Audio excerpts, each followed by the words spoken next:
为至诚礼佛三问是礼问讯。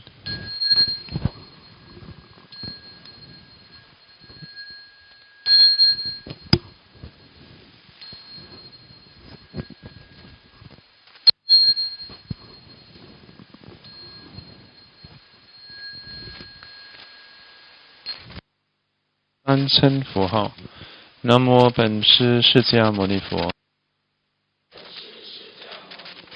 南无释迦牟尼佛。南无本师释迦牟尼佛。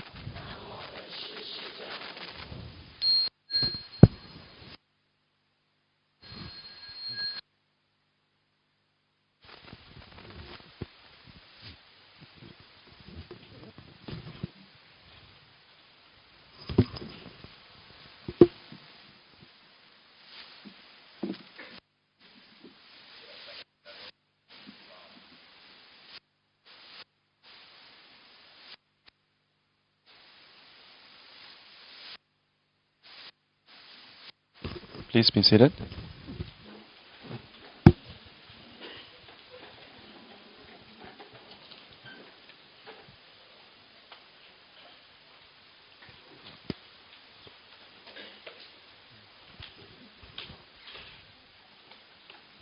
Thomas, come.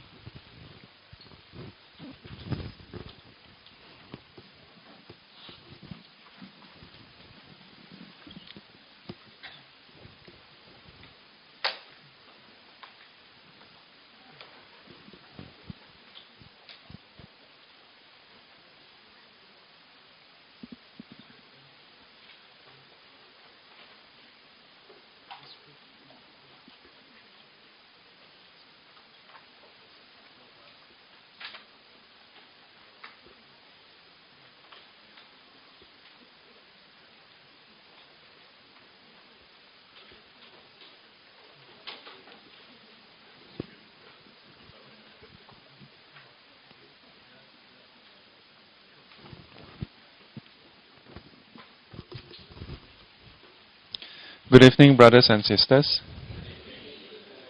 How are y'all today? Good. Okay.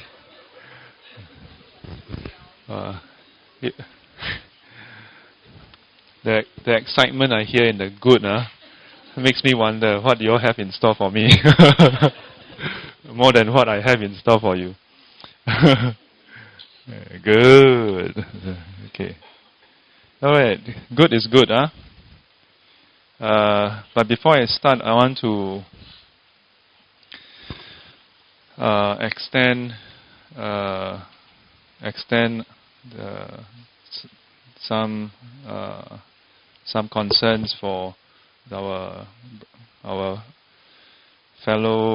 brothers and sisters in Indonesia. What is the outcome? I haven't seen any updates since.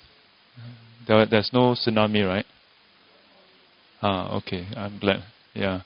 It was 8.2 or something, and then they downgraded it to 7.9 and so on. Yeah. Yeah. So, but in any case, I hope that the thing will just quell over. Yeah. There was an earthquake yesterday. Yeah. Sometime I don't know that. Huh? Yeah. The funny thing, I was in my office and I heard a creak like. I was like, yeah. I heard, and I thought that it was someone outside. Then after that, no, that's not the door sound. Yeah. So I didn't think much about it, and later on, I was told by a friend that there was an earthquake around that time. So who knows? Yeah, I hope that there's nobody who is hurt. Yeah. Okay, so where did we stop? Yes, still at the alaya consciousness. Alaya shi. So a bit of a recap. What is alaya? Alaya refers to storage. Yeah, and as far as storage is concerned, there is the consciousness as the container. Yeah, as the storage container, if you will. Yeah, and this is referring to the ability to store. Then there is the other aspects of storage in terms of that which is being stored. Yeah, in this case, the karmic seeds. Yeah, here, 诸法种子. Yeah, okay. Those seeds itself, the seeds itself refers to the karmic seeds, the karmic imprints. Yeah. How do these seeds come about? It comes about through our interaction in this world. Yeah, as we think, as we speak, as we act. Yeah, or what the Buddha in the teachings refer to as body, speech, and mind. Yeah, through our body, speech, and mind, as we act, speak, or think. Yeah, these three types of actions. In Buddhism, when we talk about actions, it's not just about our physical actions, yeah, but verbal actions as well. And then even our mental processes. Now this may sound troubling for some people, because then, wow, all the times I have unwholesome thoughts about my boss. Oh, I want to kill my boss. Yeah. How many of you want to strangle your boss? Don't raise your hand. Yeah. I mean, sometimes we have such thoughts, yeah. Or sometimes maybe you're on the road and you see this car just drive recklessly, and you're like, oh, how can you hit? And you may have not so pleasant thoughts. Maybe not outright evil, not harmful thoughts, but you feel a sense of frustration. Is that part of it? Yes, yeah. But even though it is classed under unwholesome thoughts, but there's different degrees as well. Yeah, the different degrees, yeah, that makes a difference. Yeah, but of course, again, we went through in previous weeks about how we should not be complacent as well, because if you were to allow unwholesome thoughts, yeah, no matter how minor, to keep on being planted, sowed, yeah, that would gradually accumulate. And when it accumulates up to a certain point, hit critical mass, then it's time for payday. Time for payday. Similarly, we went through about how we should not think lightly of good. Do not think, I'm nobody, I never do much good. Yeah? Or you think, oh, others, they are able to donate so much money, or they are so capable, what can I do? No, don't think in that way. Yeah, are you all good people? Say yes. Yes. Not sure. Okay, we have 100 over good people and one unsure. Yeah. I want to give you a piece of good news. Okay, let me ask you a few simple questions. Have you ever held the lift door for someone? Yes, then you're a good person. Now you may think, well, Sifu, you lower the bar so much, like are you insulting me or what? No, I'm not. Do not think lightly of this, because you never know. Maybe that person just got fired, and you held the door for him, and he felt like, okay, there's some hope for humanity, Yeah. Maybe that person, and no joke, you never know. Maybe that person was going to take a lift up to do something to his life. And because you held the door for him, because all his life doors has always closed on him. But that one time you hold it for him and say, and you look out, and he or she was expecting you to just close, yeah, and then you held, and that may well just be enough for that person to change his mind. You never know. Yeah, so don't think little of these small little actions. Yeah, don't think it that way. I have this strange habit. Nowadays, I don't really have a chance to do it so often. Yeah, but sometimes in the monastery, yeah, I will encounter people who may come to the monastery and they look a bit listless. The eyes looks a bit off, Sometimes I will turn around and just take backtrack a bit and just hello, are you okay? And sometimes purposely, literally do this. Yeah, just to, shock the system a bit and make them smile a bit or what. Yeah, you never know. And I actually got to know some devotees here this way. Yeah. Many years, in I think the first year I was here, first or second year I was here, I think the first year, because at the point in time, no duties whatsoever. Every day I would spend my day on the fourth floor meditating and reading the text. So one time, I finished, and then there was this gentleman. Something tells me that he wanted to talk to me. Yeah. But if I had, and I talked to him, and it turned out that he was in a bad situation. Yeah. So you never know. Yeah, you never know. Yeah. If you find someone in your office, yeah, or maybe even whoever, yeah, just say, hello, are you okay? Yeah. Maybe that is all it takes. Yeah.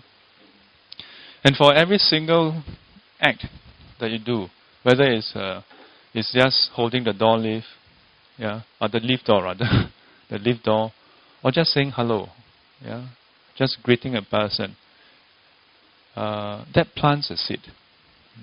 That plants this connection between you and another sentient being. For quite a few years now, I've been doing this very simple exercise. Do you want to do metta meditation? The cultivation of loving kindness and compassion. Yeah, we usually do it in meditation. Let me share with you this. I've shared with various classes before. I spent 4 years in Buddhist library, and each time when I go to take a train, I walk past the coffee shop, and this is what I would do.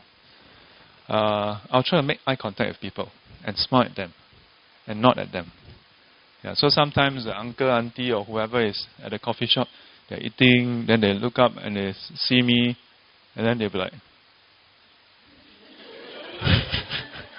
yeah, and then they'll look up again. Oh, he's still looking at me. Yeah, and I'll smile at them until they. Yeah. Now, not all of them acknowledge that. Yeah, some of them will just. There were one or two who just stared at me like that, ungazing. Yeah, but most of them ask them for money. Yeah. Yeah, maybe some of them have some bad experience. 开玩笑，哎，不去打听打听我先做什么了。Ask you for money. What are you gonna do? Ask me to do enterprise application interface for you. Integration. Anyway, yeah, but oftentimes, regardless of their gender, regardless of their age, and sometimes the Bangladesh worker on the streets, I will just not to them, yeah, and sometimes the first instant they are a bit surprised and they don't know how to react, But after that, when they realize that, hey, you are really, having that good view towards them, you can see their face really, just shine. Yeah. To me, that's my way of practicing metta. And then in my mind, I would wish for them to be well and happy. And I find that one thing I observe when I do this is that even after the person has passed, I have passed that person, for a good maybe 30 seconds, the smile just stays there, and I'm just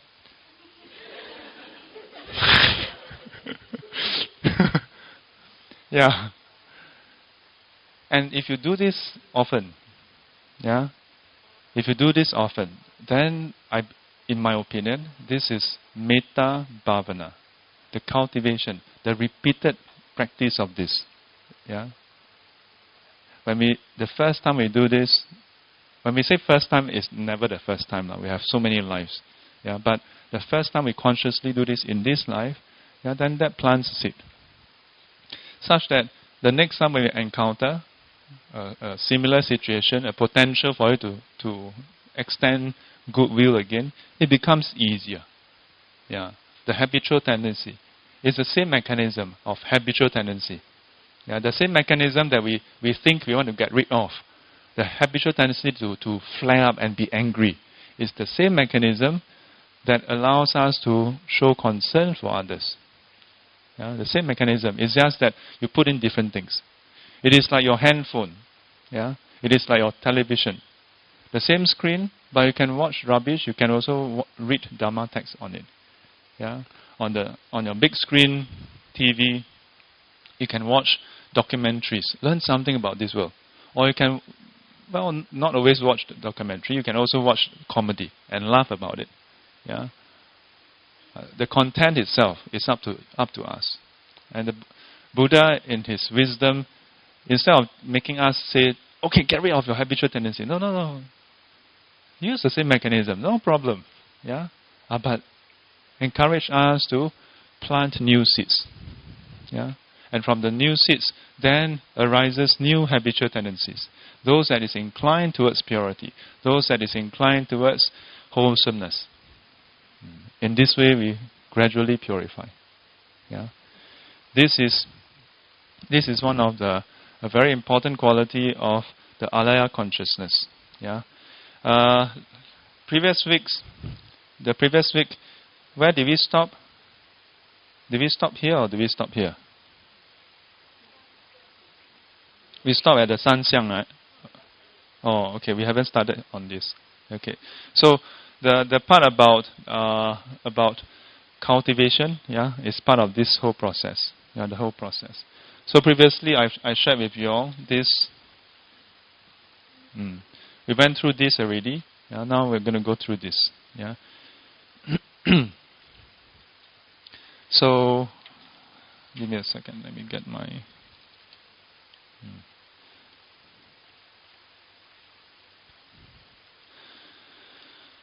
Let's just go through the last of the definition again. 执障, yeah, the attachment store. The store, the basis of our attachment, so to speak. Yeah. When we talk about attachment, it is our attachment to our very life, things around us, every other thing. Attachment as mine, me, and myself. Yeah. 执障指第八识，恒背第七莫那识. Yeah. So our mind, the seventh consciousness, which is none other than our mind, yeah, is perpetually, always grasping onto the eighth consciousness. Earlier we mentioned about which aspect of eighth consciousness? Yeah, the materialized aspect, yeah, which is basically our whole existence. Yeah, we are always attached, have this tendency, and where does it come from? Come from the mind. Yeah. 恒背第七莫那识，爱执为自内我体. Yeah, so through this attachment, identify, grasp onto it as mine, as me, yeah, as this very self. When we look at this, one may find a bit of a disconnect. If you find that you feel a bit disconnected, like, okay, so what is this about? Don't worry, this is quite normal. Yeah, a student sent me a text asking me about this alaya consciousness. So I thought I think it's important to clarify. The alaya consciousness is the alaya consciousness, not the eighth sense. Okay. In terms of sense basis, there's the first five and then number 6. Yeah, alaya consciousness is purely that consciousness. All right. This is also where the seeds are stored. So, in terms of our day-to-day, can you see the alaya consciousness? Can we see alaya consciousness? No, we can't see alaya consciousness. In the text that I've quoted often, Mahayana Sangraha, yeah, this is what we call Se Da Chen Lun. Have I written? Have I written down for you all? 有， Have I written down for you all? 有， 有。 Have I written down for you all? 有. Okay. 有。 Have I written down for you all? 有. Okay. 有. Okay. 有. Okay. 有. Okay. 有. I have, right? Yeah, 色大乘论, the summary of the great vehicle. So in this commentary, it is highlighted that the eighth consciousness is so subtle and that ordinary folks, unenlightened beings, cannot know of its existence if not for the compassionate teachings of the Buddha. Yeah, because this student was asking me that when she shared with her friend told her that she knows of a person who has the what is that? Yin Yang Yan. Do you know of anyone with Yin Yang Yan? In any group, there will always be someone who knows of someone who has Yin Yang Yan. Yeah, but seldom directly, huh? But anyway, then this friend claims that that person who has Yin Yang Yan, basically some kind of spiritual eye, or can actually see alaya consciousness. So I was like, really? At the first place, most Buddhists don't even know what is alaya consciousness. This person who has Yin Yang Yan know that he can see alaya consciousness. I don't know. I don't know whether this person have Yin Yang Yan to begin with. Okay, yeah. So as far as the teaching goes, alaya consciousness is so subtle, we have no way to directly see it. Not at this stage, anyway. Yeah. Only when you practice to a high degree, yeah, then can you perceive it. Yeah, can you perceive it? Yeah. In which case, it is where you can actually see the functioning of karma. Yeah. So then, what of our present state? Because if you cannot see it, then why teach you all, right? Yeah. While we cannot see it directly, the Buddha described its functioning and the impact on us. Yeah. Because of its ability to store seeds. Yeah. Even if you don't receive the result immediately, don't think that there are no consequences. This is one of the very important teachings that we commonly call karma, that we commonly call law of causality. Yeah. The teaching on alaya consciousness is fundamental to the support of causality. Other than that, earlier we mentioned about attachment. Yeah. So if you were to go back and do reflection, so we are attached to eight consciousness. But if we don't even know the eight consciousness, how can we be attached to it? Isn't it? That's a conundrum. Yeah. So instead of trying to look for the eight consciousness to do something about it, yeah, know that it is the functioning of the eight consciousness, yeah, the features of eight consciousness that the Buddha focused on, yeah, that this teaching focused on. Yeah. Not so much for you to go and find it and so on and so forth, yeah, but to consider that if it functions in this way, then what is the implication on our life? Yeah, which we will gradually see. Okay, but now we are just seeing parts of it. All right, so far so good. Yeah. So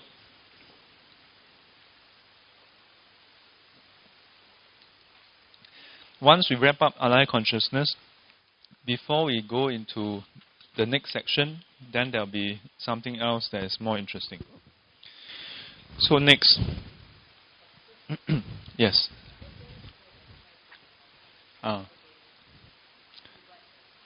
Yes.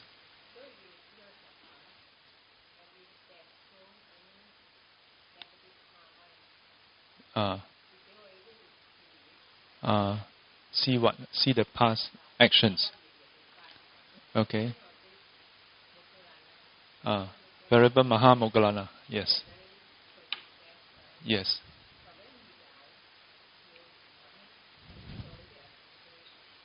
Arahant. Yes. Yes.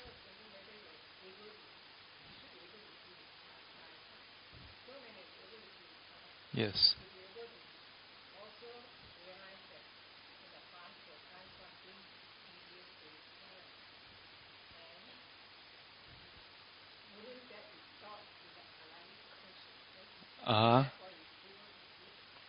Able to what? Able to see and then? No, there's a point. There's a point you're trying to make, but you somehow skip it. When he can see that in the past life he did something bad, and so shouldn't he?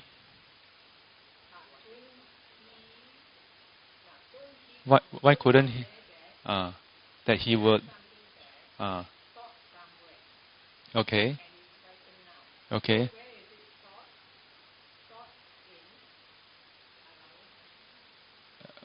Okay, and oh, I didn't know that was what you were trying to say. ah.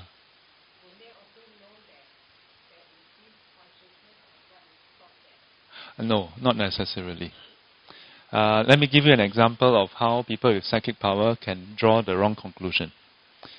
In the Buddha's time, there's what we call 牛狗外道, yeah, the dog cow ascetic, yeah, dog cow ascetic, yeah, ascetics, yeah. So what it means is that these ascetics, some of them would live and act like a dog. There are those that live and act like a cow, yeah, yeah. But what is the basis for this practice?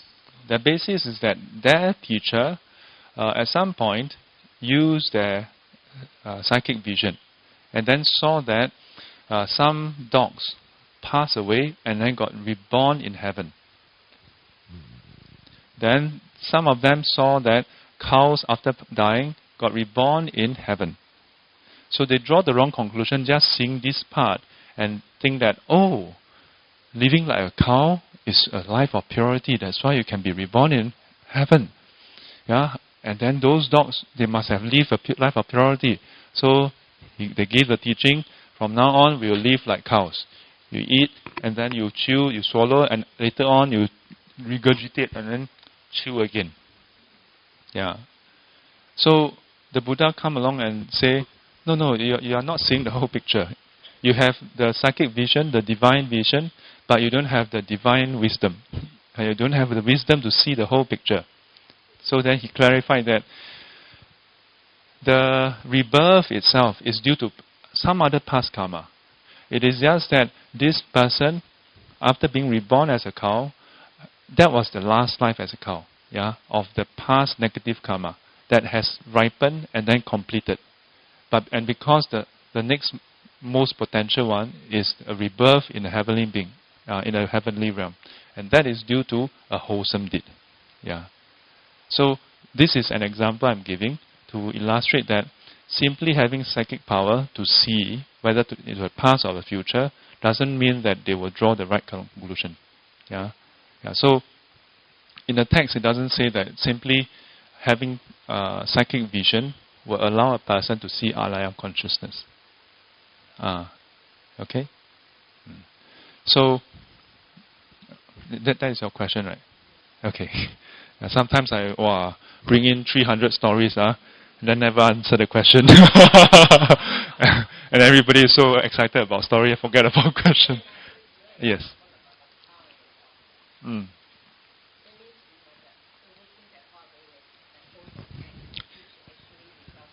Yes. Correct. Yeah. Oh, okay. So the point here, the perhaps the even more important point here is that the practice itself, while alaya consciousness is a very core part, yeah, of this set of teachings, but the practice itself is not focused on the alaya consciousness. Yeah, because alaya consciousness is the recipient end. Yeah, so as long as you practice, as long as you do the right reflection, you will plant the right seeds.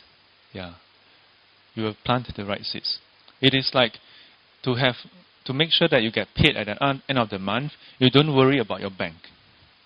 Understand? You don't keep on worrying about your bank. Of course, there's a limit to this analogy. You can also argue and say, but I should worry about the bank in case the bank collapses. Yeah, assuming a bank that doesn't collapse, then the right thing to do is worry about your work. Yeah, make sure you do the right work, then you will plant the necessary conditions for seeds inside your bank. So similarly, in the Yogacara teaching, the focus, although alaya consciousness play a crucial part in the whole teaching, but the focus of practice is not on alaya consciousness. And that's why I highlight that fundamentally in the teachings, unenlightened beings cannot see it directly. And the whole practice is still about the mind. Still about the mind. Yes.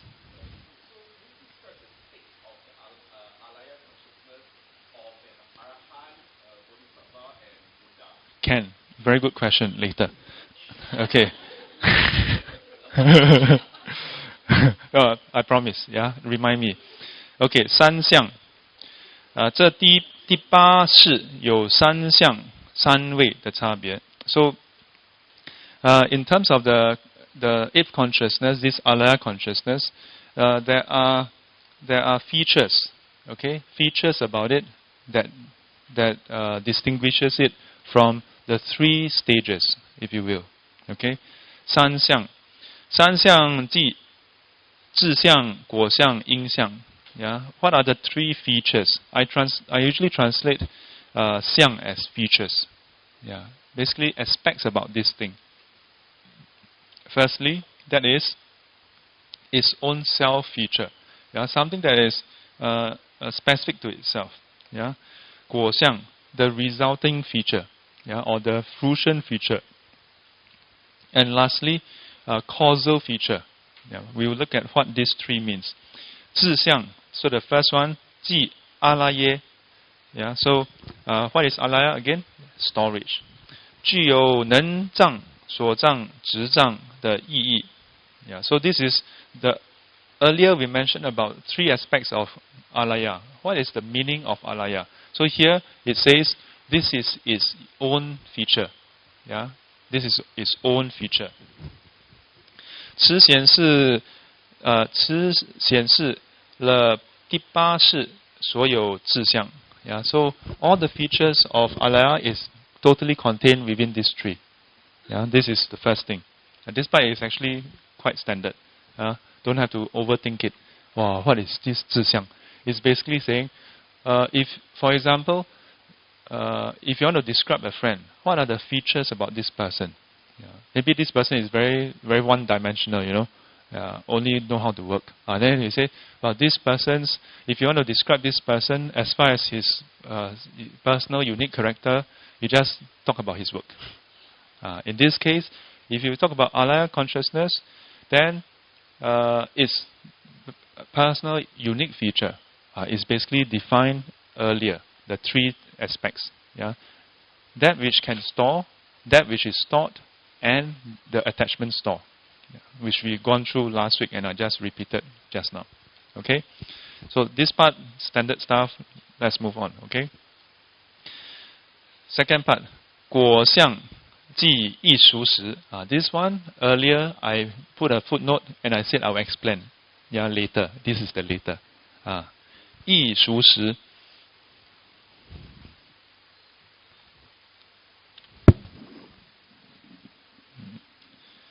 Yi Shu Shi.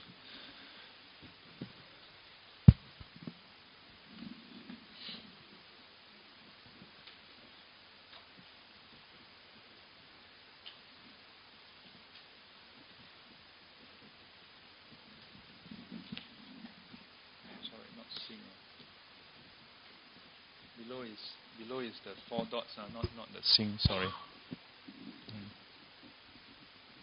Yi Shu Shi.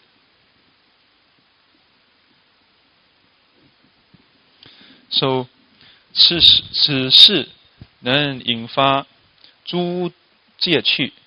So this is the part where I've shared earlier about how the alaya consciousness is able to give rise to the various realms. Give rise to various realms. 能引发诸戒趣.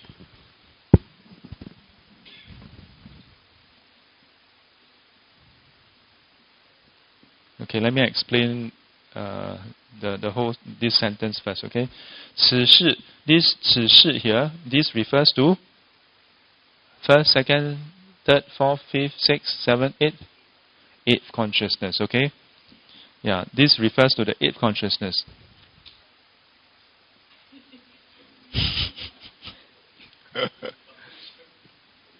Okay, that the alaya consciousness nan yin fa can give rise, can manifest, yeah, can induce and then give rise to. Okay, give rise to what? Yin fa zhu jie qu, all the various realms. So these two are different characters. Jie refers to the san jie. What we typically there are different translations. Okay, so here can be translated as the what we call yu jie, se jie,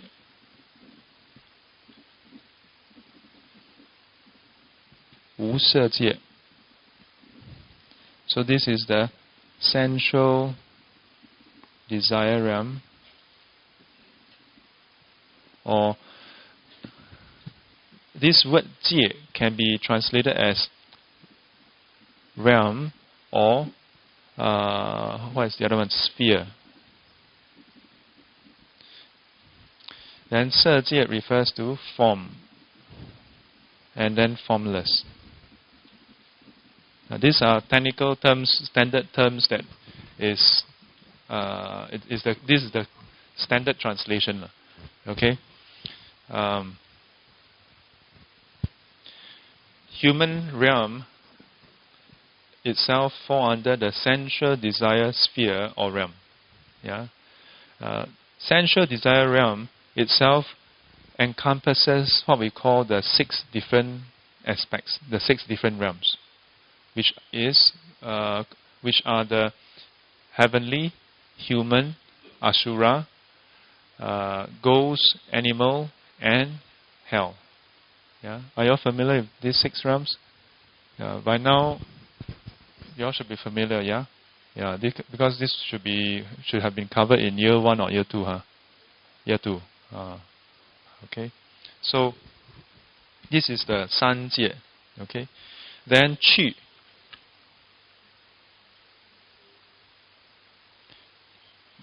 Oh, sorry, this is qi. Yeah, san qu. This refers to, in many places, translated as destination. Destination. Yeah.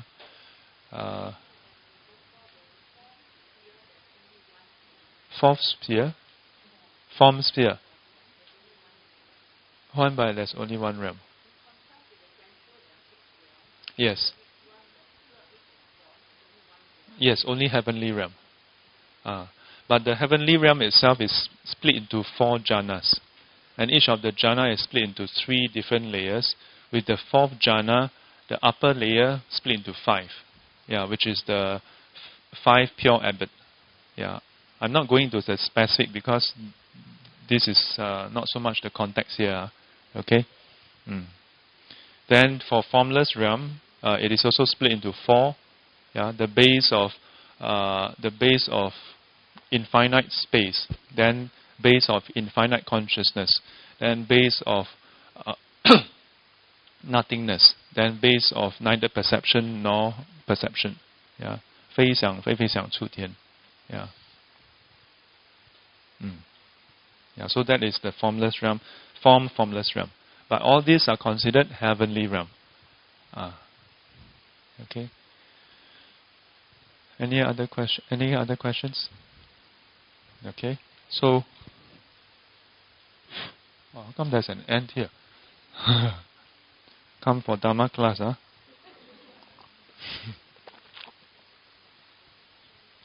So, what are the 5 destinations? The 5 destination is another term for the 6 realms. In the earlier text, like in the Pali Canon, Asura is not mentioned as a separate realm.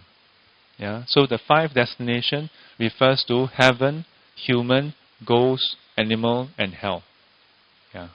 So when we say 引发诸界趣, that can give rise, manifest the various spheres and or realms and destination, is referring to one thing. Yeah, it's not that these two are separate things. Okay, not separate things. It's just a different classification. Okay, different classification. Everybody understand? Can eye contact lie? Can this side okay? This side okay? Here okay? Can. Good. So, 引生善不善业报的艺术果。So, 所以名为艺术。这显示了第八世的不共果相。Yeah, so this part is distinct. Yeah, different. If you look at this portion here, when we talk about 艺术时, what is the meaning?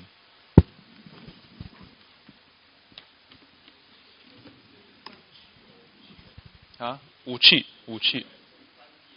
三界武器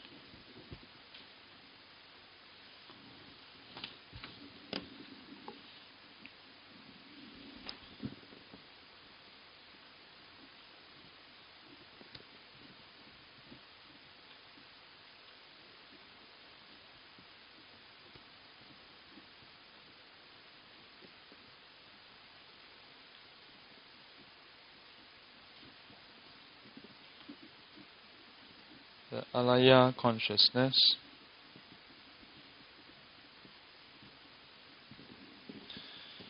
Then we have this is number 8.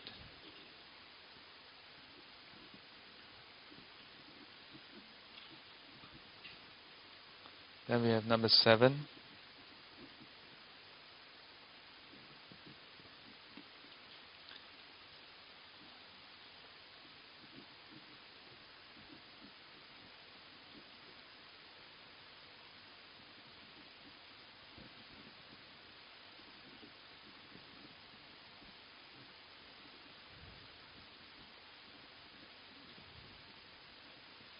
Which is basically the mind.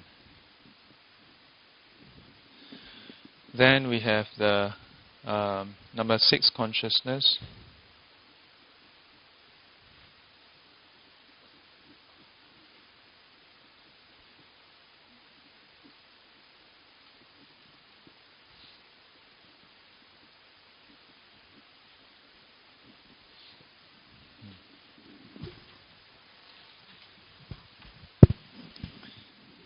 And this is the mind consciousness.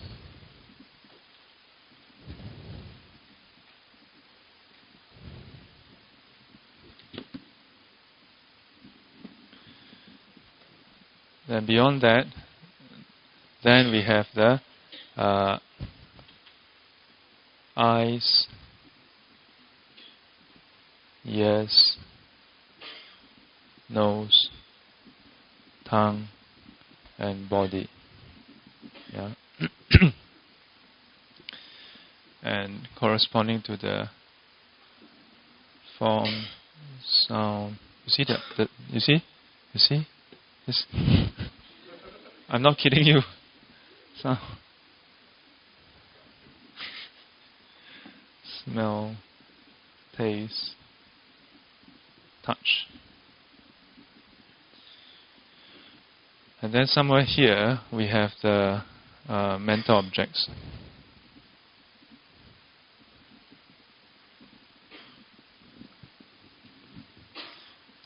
So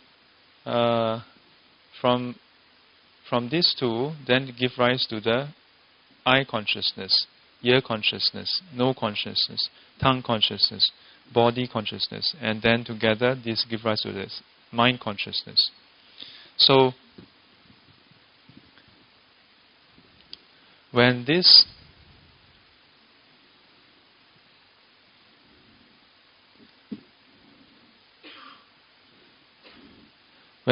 first, this is 1, 2, 3, 4, 5, 6, 7, and this number 8. When the first 7 consciousness function, then what happened? This plants the seed. Okay? This is what we call the perfuming process. Remember? Yeah? In the previous lessons, I have mentioned about how, in today's context, I would use a hard disk, yeah, to illustrate the point. And a hard disk, very interestingly, describes this very nicely, because when we say so-called plant a seed, when you plant a seed, the consciousness don't grow or shrink. Yeah. Likewise, when you add data to the hard disk physically don't change in size. Yeah, don't change in size. Of course, there's a point to the analogy. The hard disk can reach its capacity and then have 0 bytes left. But so this process itself, when you plant the seed, once it's planted, so let's assume that there's some seed here. So in the teachings in the Mahana Samgraha, my teacher highlighted,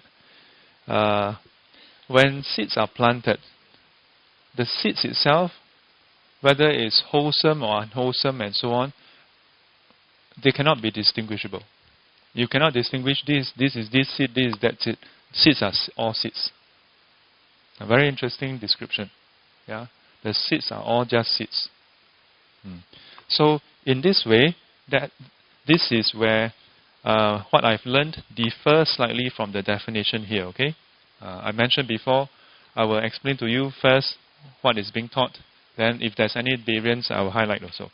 So here, this portion, 易熟食, literally varied ripening consciousness. And it refers to how the seeds would give rise to various different realms. When we say various different realms, it includes this portion here. It includes this portion here. Form, sound, smell, taste, touch. This is the external world. Yeah, the various realms is basically this portion. But if you include sentient beings within the various realms, then it basically is the first 7 consciousness plus the external world. Yeah, plus the external world. Okay? Yeah.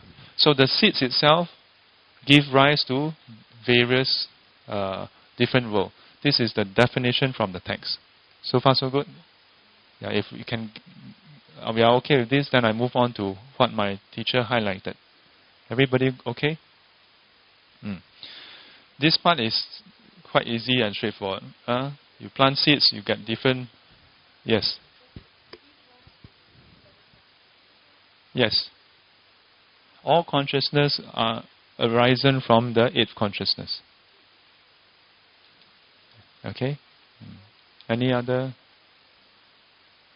Okay.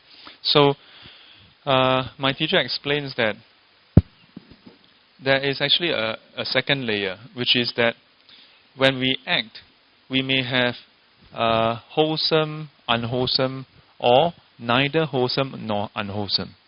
But when it's planted into alaya consciousness remains neutral. So in the state, when you plant the seeds itself is in a neutral state. It is neither wholesome nor unwholesome. Yeah. The alaya consciousness itself is neither wholesome nor unwholesome. If alaya consciousness is purely wholesome, then the seeds you plant in will conflict.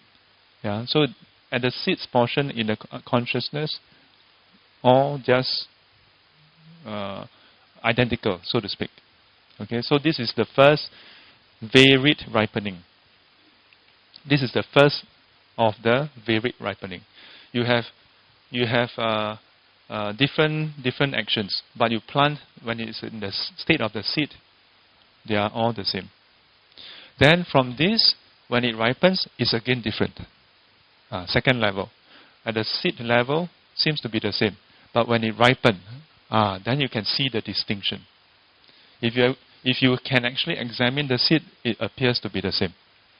Cannot tell a difference. But only when it fully ripened, then you can see, there's so much variety. Different realms, different results. Some painful, some this and some that. Okay? Yeah. So, according to my teacher, this is the full elaboration of this term. 一熟识. Yeah, varied ripening consciousness. So, varied in these two levels. Okay?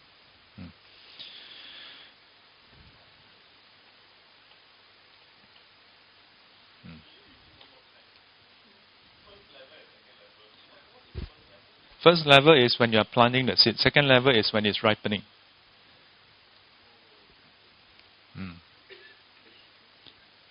Yes.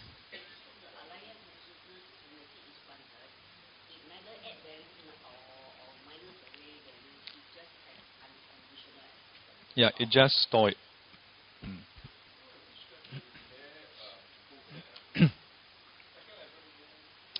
At the second level, there's no distinction. Yeah, second. No. At the seed level. At the seed level, there's no distinction. When it ripens, again, there's distinction. It is in this aspect that it is said to be a varied or variant ripening consciousness.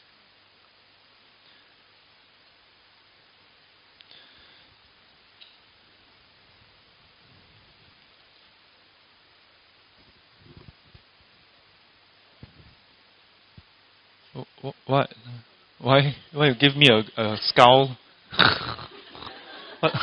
What? Ask your question now. Don't have to give me a face mark. What?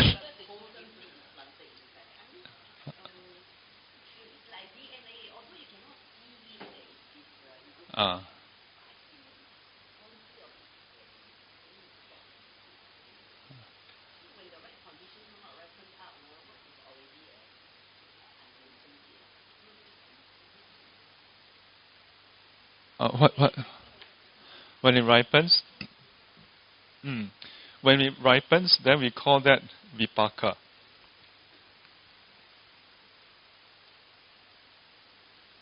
Yeah. Sifu can see, you all cannot see. Yeah, vipaka. Yeah, and vipaka is actually in the next part here. In the next part here. So,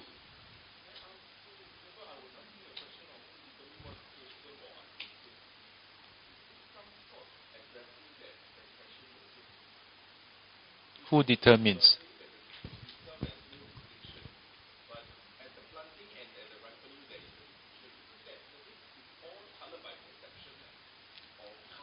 Colored by our mental state.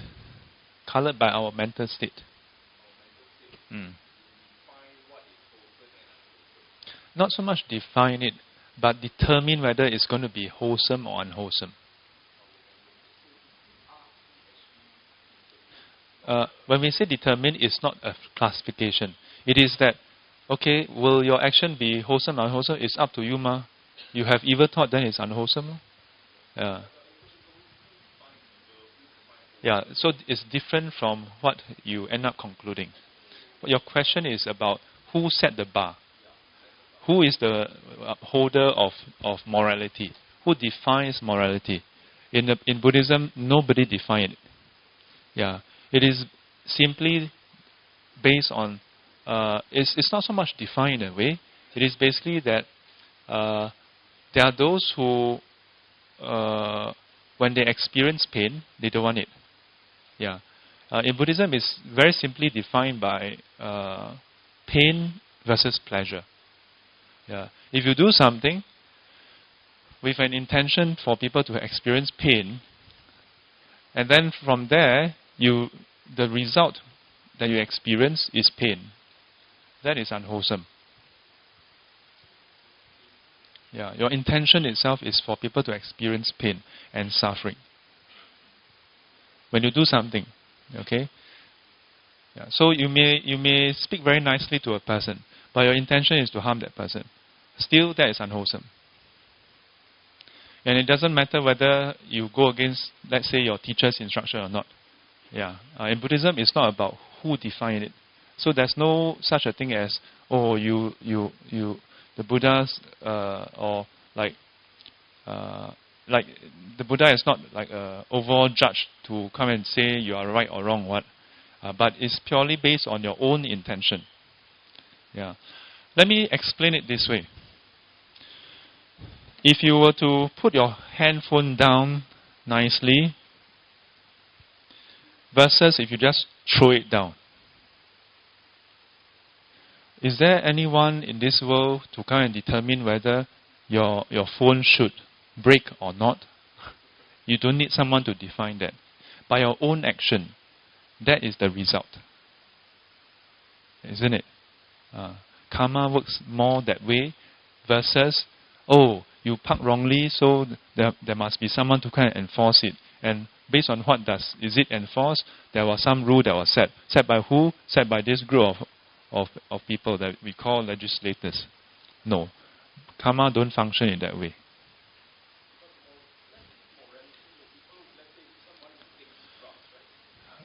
Hang on.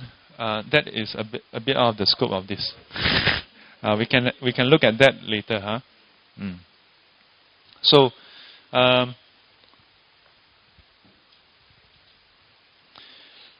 in this school, if you look at this over here, what do we have? We have this whole section here, basically the consciousness. And then this part here, which is the world.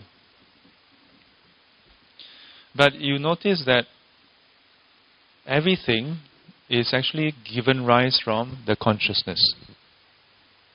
Okay? Yeah, everything actually is manifest, yeah, or come about from this consciousness. Yeah, the number 8 consciousness, alaya consciousness.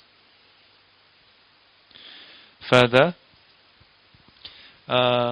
in the Yogacara school, a key focus, because some of you have been asking me, like, so how do you cultivate? How do you cultivate? Okay, I think at this point we have enough of the framework scaffolding to talk about this. When we experience the world, the I sees form, giving rise to, or rather, come into contact with form, then give rise, these two together give rise to I consciousness.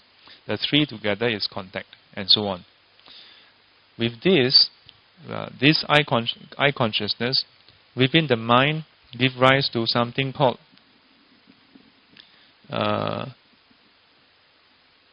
Shi Yi Xian Xian, which I mentioned before.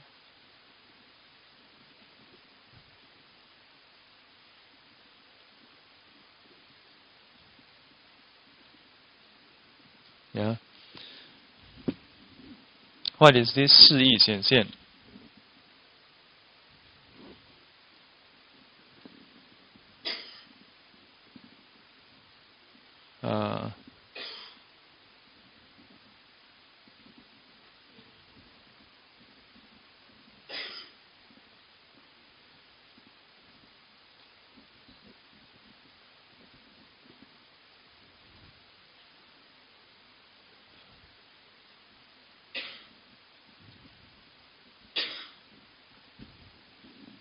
I'm going to do a literal translation first.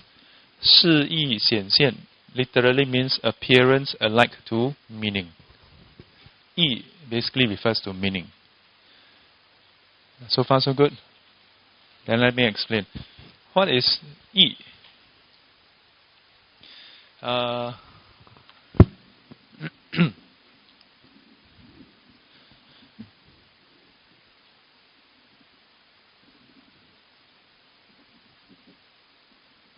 为是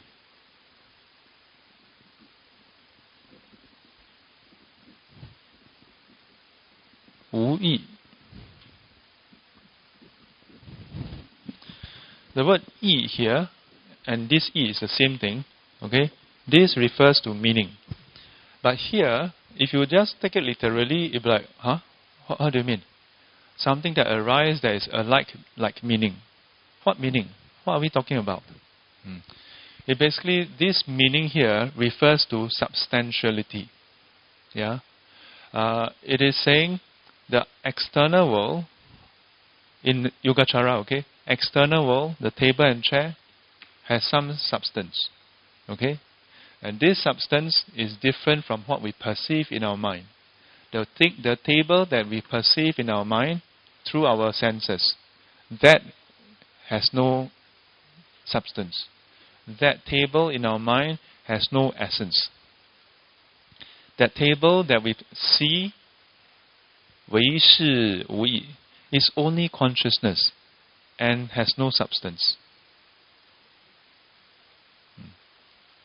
Just try to know first, okay? Don't try to understand.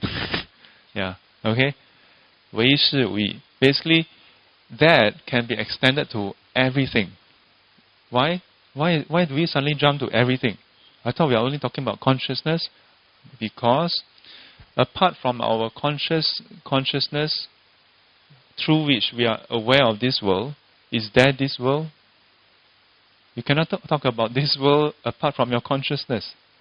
Whatever you see, you hear, you smell, you taste, you touch, or even think, yeah, is based on what you have interacted through the senses and consciousness.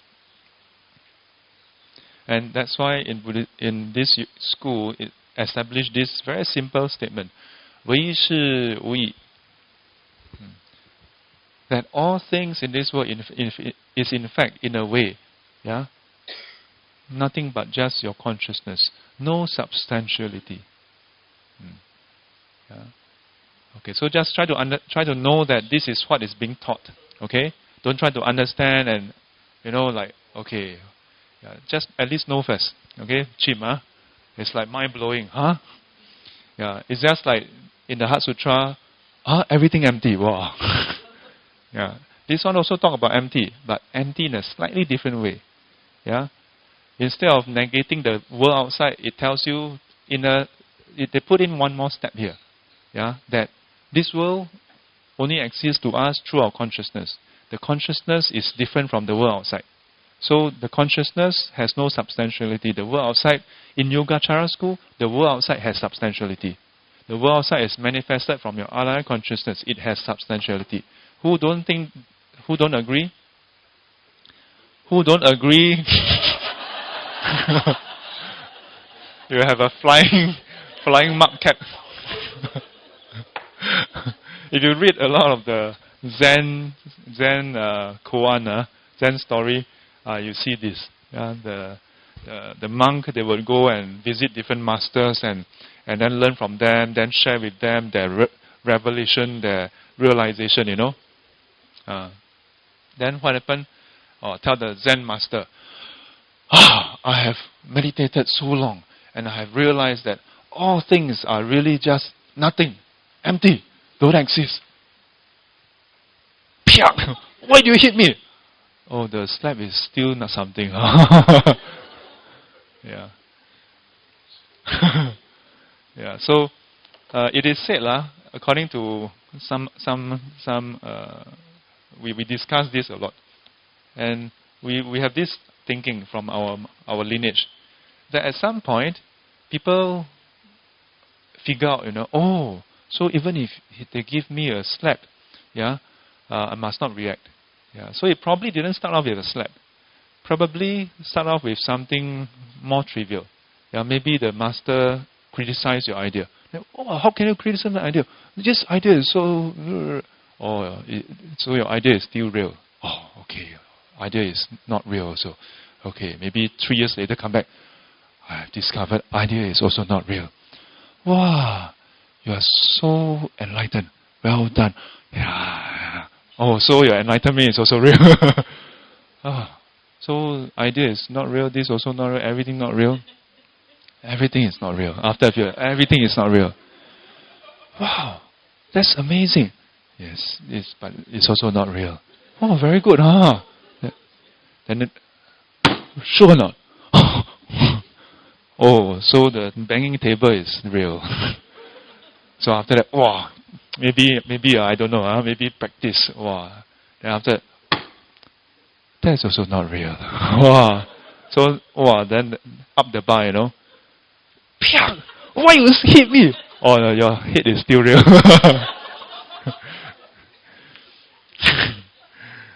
Yeah. In our no, this is how it is said lah. That the Zen, each time they say that they are realized, yeah. In many ways, when they say that they are realized, in many ways, some of the realization is that they realize that they are not realized yet.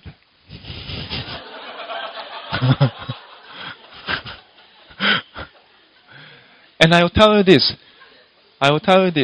This realization, from what I observe, and for me personally, is a very important first realization.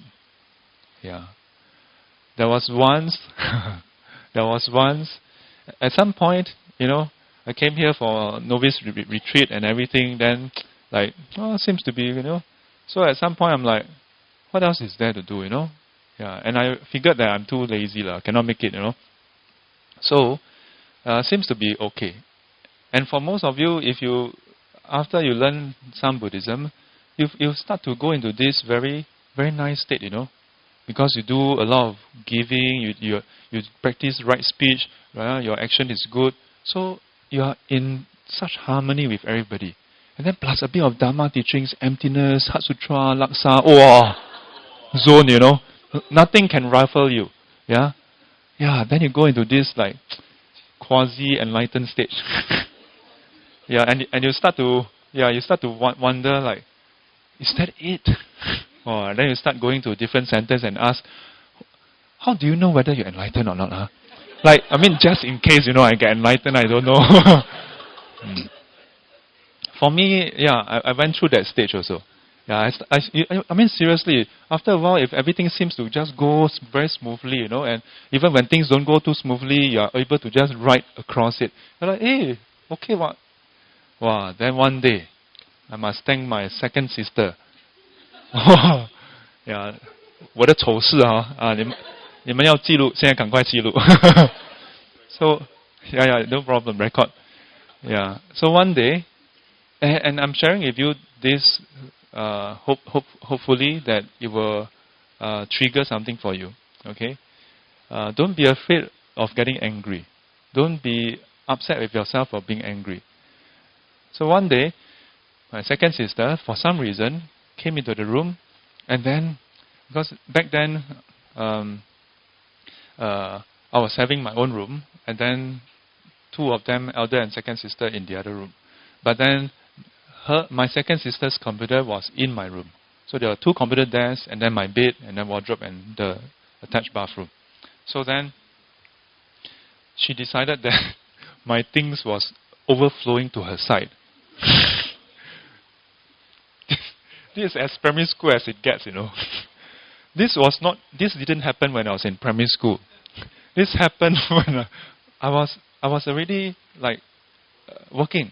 Yeah, I came here for retreat already, so that I was 28. So when she said that, I was like, what are you talking about?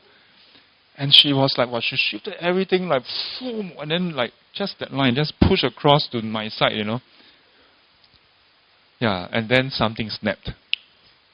From that cool, Zen, something up here snapped. And I was really upset. But not yet. So, okay, fine, whatever.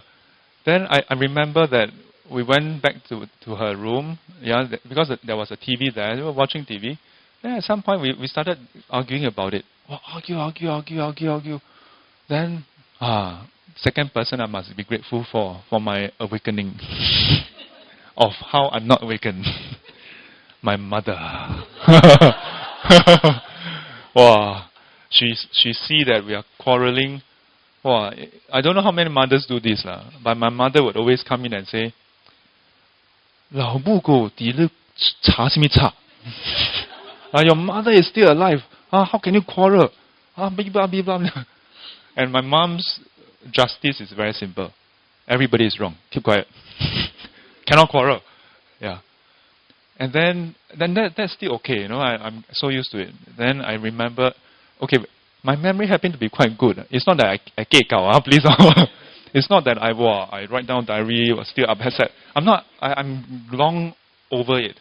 But I just happen to have relatively good memory. So my mom that day, she added one more word. Yeah, and that really tipped the balance. She said, you're a man, why are you so petty? Wow, that's it, man. I look at her with that kind of like crazy look. And I said, oh, you think I'm petty? You really think I'm petty? I'll show you what is petty. I stood up. I stood up, walked out, went into my room, and then I unplugged all the cables of my sister's computer. Yeah. And it was those Situka table, And I unlocked the wheels, and I pushed it out. And then the two of them tried to stop me. And then I went up to my mom and I said, Mom, don't stop me. With the kind of very serious, I don't scream and shout, but I just tell her, don't stop me. And it was with that crazy look. So I remember my mom asking my sister,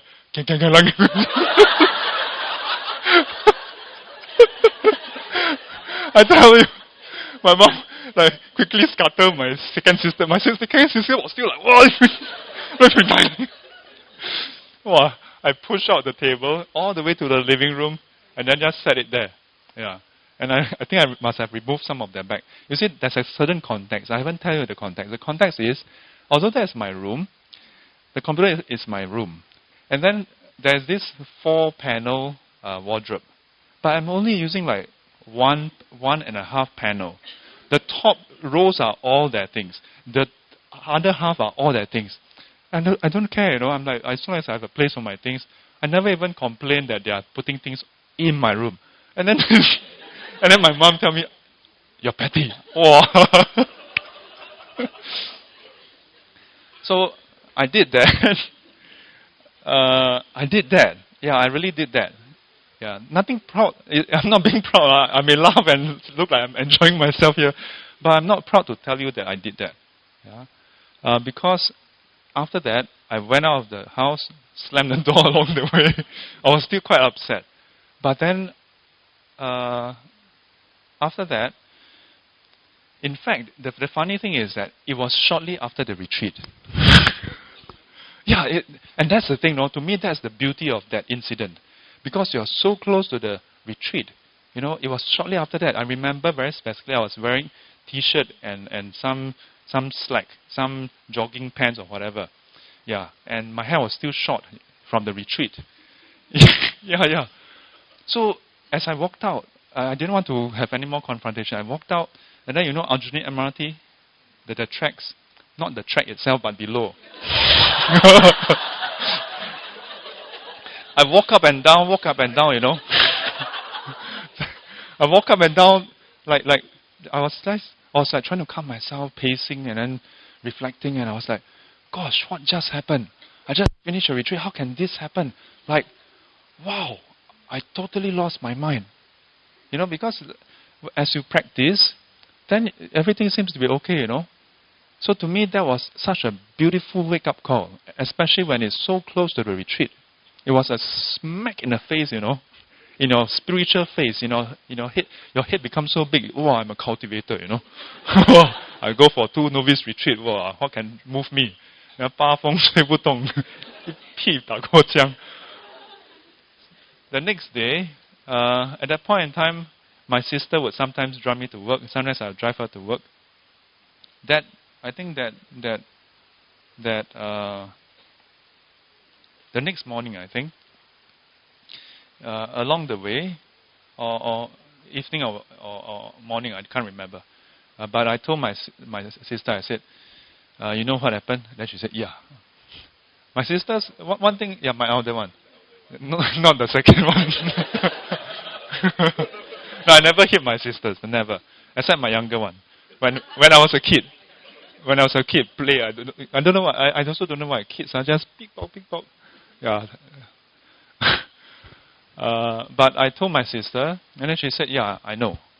And I told her, I said, I told her, I said, I'm not satisfied.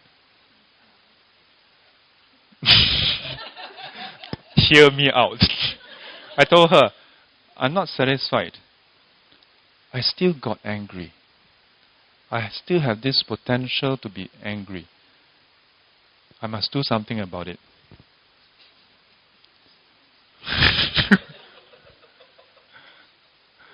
At that point in time, I was still not thinking I must go and become a monk. Okay? Yeah, but shortly after, I went for the meditation retreat, and boom, yeah, became a monk. Yeah, I think it's a whole series of events, over several years. Yeah, yeah, but it's not because 想不开，是想开了，是想通了。Yeah, for me it was that simple. Yeah, but it was not just this. Yeah, it was a series of other events as well. Yeah. So to me that was a very important realization that I was not realized yet. And I'm sharing this with you because it is very easy when we attend Dharma class and to look at it and say, yeah, okay, and then to memorize this and then go and do research, read here, read there, and then, wow. It's quite easy to get into that track and become complacent. And this is, I'm very happy that I got that slap. Because not easy, not easy to find someone to upset you that way. Yeah. And then to realize that you're not awakened. Yeah. Because for me that was a very important wake-up call. Because otherwise it's very easy to fall into complacency. What I've often described in classes to be a major pitfall. This is harder to get out than other pitfall. Yeah, when you get into this complacency pitfall, yeah, where everything seems to you just cruise along, feels like everything is okay. Very hard to progress. When you have a lot of defilements that's active, easy to practice because you actively want to change yourself, ma. But when you practice to a point, not here, not there, like it seems to be okay, right? Easy to get stuck here. Then your effort start to wane. Your effort start to decline. And all that possible because of this. 唯是无益. Yeah, 唯是无益. Yes.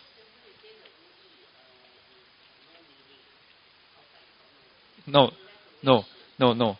I put in quotes meaning. Then I explained. The meaning here refers to substantiality. Not that it has no meaning or got meaning. But the meaning refers to substantiality. Repeat after me. The meaning, especially you must repeat. The meaning refers to substantiality. Okay. Yes. Huh? What left the consciousness? Why? 唯识 means only consciousness, not left with only consciousness, but only consciousness. Yeah.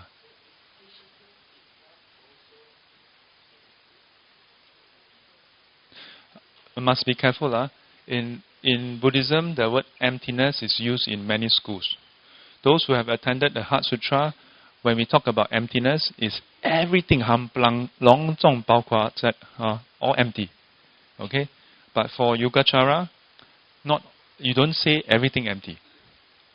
You only say that this portion here, 示意显现, that this appearance is similar to that which has substance.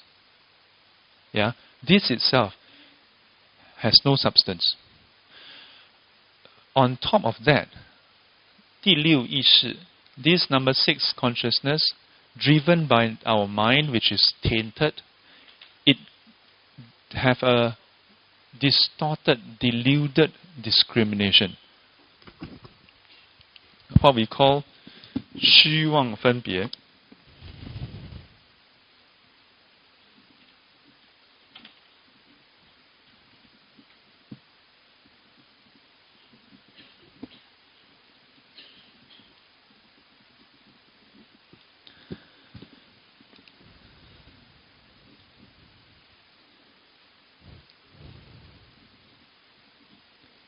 False, deluded,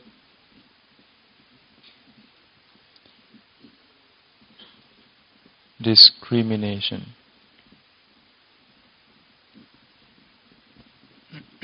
Xu Wang Fen Bie. This is totally empty. Yeah, these two, this itself, it still arises due to this one, but this one is just our own false imagination. This one is totally empty. Okay, in Yogacara, as far as my lineage is concerned, if you go and read here, read there, then you say, but Sifu, these other texts, that's not my problem. You go and ask that master who wrote it. Okay, but the lineage I was trained in, this is the part in Yogacara that we say is empty. Okay? Yes. This part is empty. And no substantiality.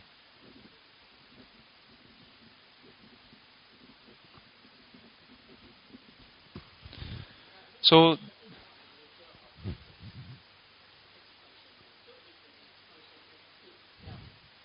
no, not itself. The sixth consciousness itself is what we call neither wholesome nor unwholesome. It is the seventh consciousness that is unwholesome that drives it to go into this false, deluded discrimination. Okay?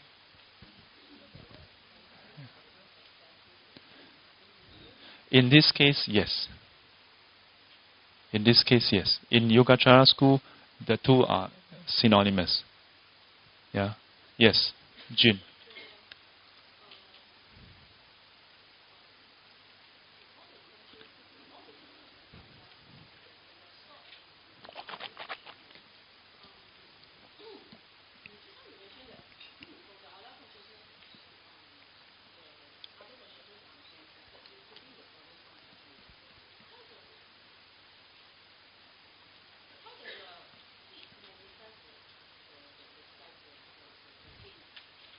The what?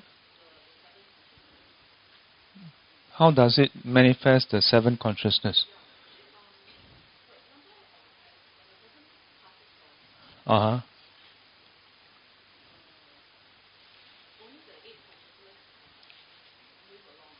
Yes, so to speak.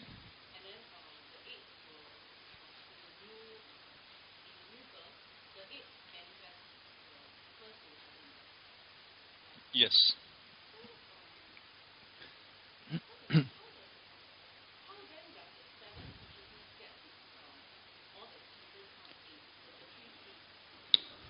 All planted in the other consciousness as seeds, ma. Everything arises from the seeds. Yeah. In a way, it's a very simple teaching. Yeah. Everything is centered around the seeds. You plant good seeds, you get good results. You plant bad seeds, you get bad results. You plant wholesome seeds, you get wholesome results. Yeah.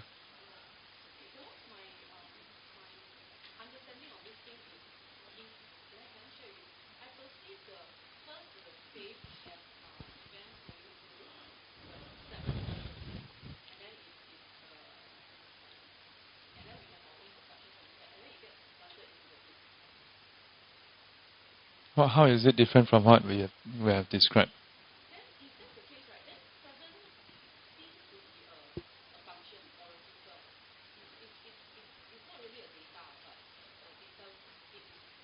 When did we say that is a data?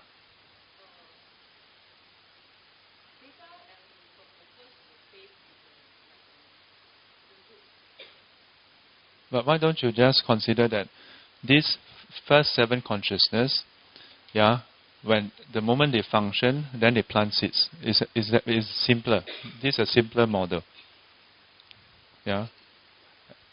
The moment they are active, then they plant seeds. Wait, hang on. What are you trying to ask?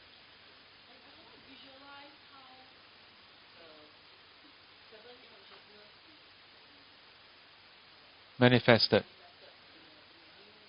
But you cannot... Huh?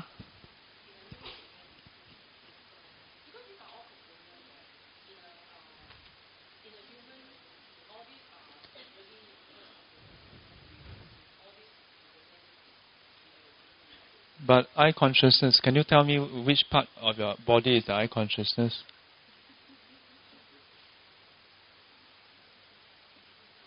Yeah, so if already with the eye consciousness you cannot visualize, so why should you be able to visualize the mind itself? Yeah. So the mind itself cannot be visualized. So your observation is correct. Yeah. But it is just like that. You cannot visualize the mind. There are those who draw diagrams to help visualize the mind. The Buddha's usage of seeds is also a visualization tool. Yeah, it's a tool to help us, understand. He described the mind like a field, and you plant seeds inside. Yeah, these are metaphors. Metaphors are tools. Yeah, but instead of trying to say I must have a way to visualize it, this over here so far the discussion is about the function. Yeah, I happen to draw it out like that. So don't try to imagine, so where's the consciousness, how does it come up with the mind? No, it doesn't work that way. No? Can? Understand? Yes. Yes.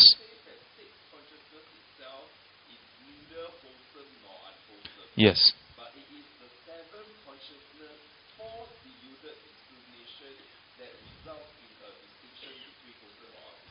The seven consciousness is the driver of taints. Yeah, the attachment. Yeah, source.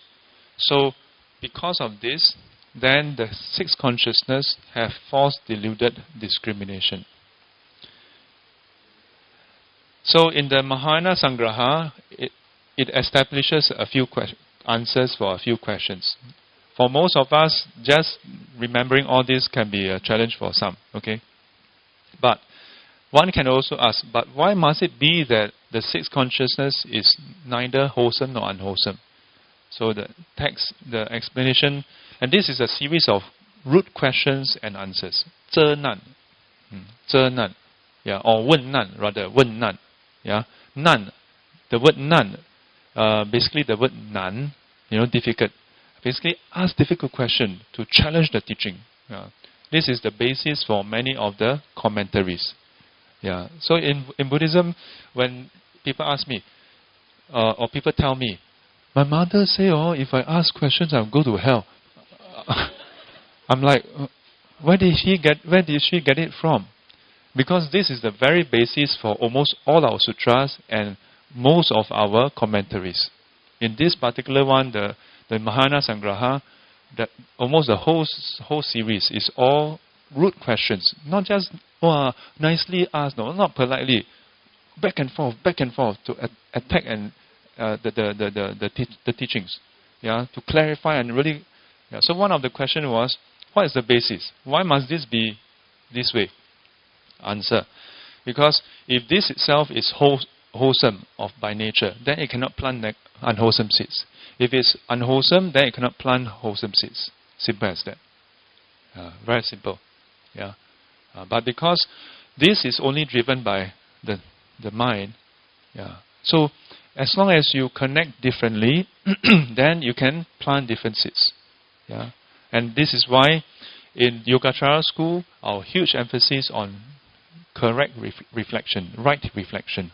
You have to reflect and correctly, so that you plant new seeds. Yeah, you plant new seeds. Yes.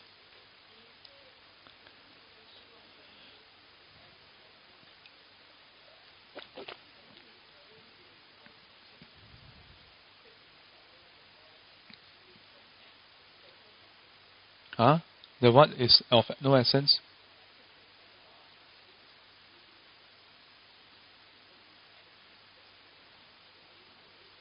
When we say 唯是无益, it's talking about our false delusion grasping onto this as real. That part is 唯是. The rest all, that's another term. Okay lah, since you asked, I have to bring it up. So if you all, it's her fault. 依他起.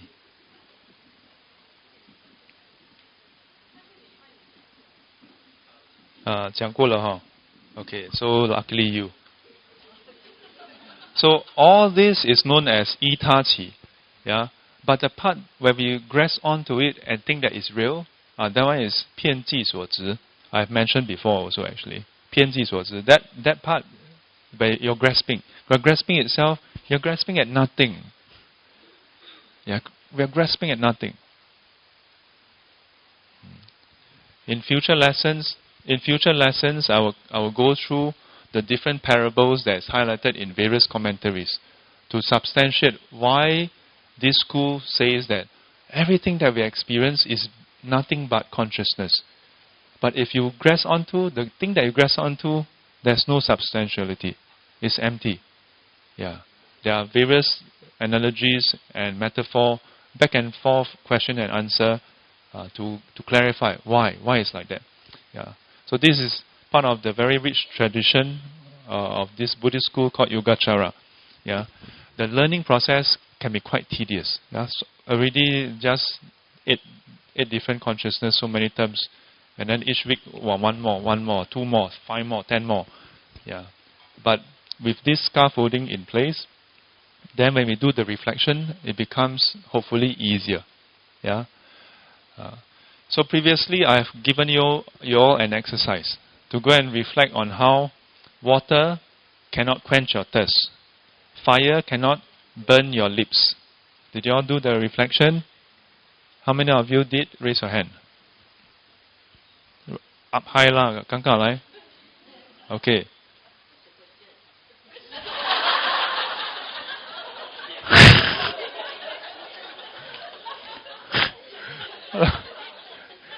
Hey, your title as 大弟子 is, we need to do a review.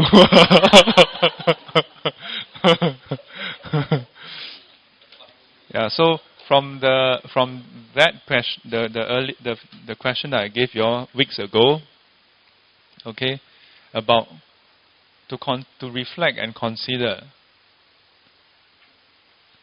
how water doesn't quench your thirst. The word water don't quench your thirst. And the word fire, don't burn your lips. When you say water, you don't become okay. You need to drink real water. When you say fire, doesn't burn your lips. But yet, on a day-to-day basis, we are so affected by what people say. By what people say. Yeah. So to me, this is a very good entry point. Yeah, and direct application. But don't think that that's the end. Because at a later stage, then it involves going beyond the linguistic words, yeah, to the non-verbal words, yeah, even concepts, even our perception is seen as words, yeah, just words and no substantiality, yeah. 名言安立的一切法都是毕竟空, yeah, that all things that is defined by words is insubstantial. Yeah, insubstantial. All right? Thank you very much. Put our palms together. 愿消三障诸烦恼，愿得智慧真明了，普愿罪障悉消除，世世常行菩萨道。阿弥陀佛。Highlight again. I didn't write down here. The 虚妄分别, yeah, this false discrimination grasp onto this pseudo appearance, yeah, as real, yeah. When this happens, then this is called 遍计所执, yeah, which is basically the ubiquitous attachment to everything as real, Yeah, and this attachment don't exist. Yeah, it's just a false discrimination. Okay? Alright? Let's rise and pay respect to the Buddha.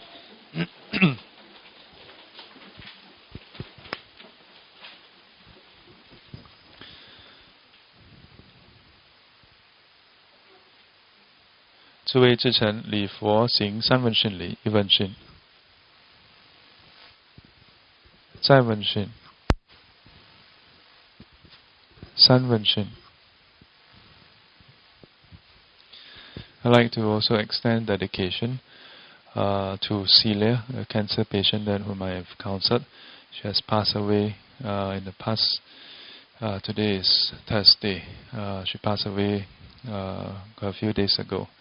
And also to Ricky, one of our devotee here, and also to Binyo's father.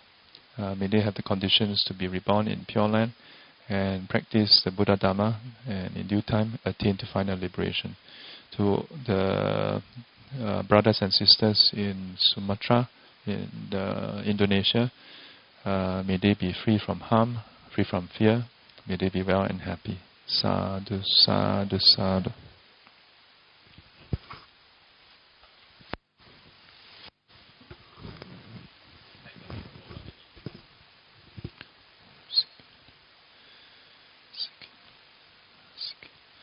Till we meet again, may we be guided and protected by the Buddha, Dhamma and the Sangha.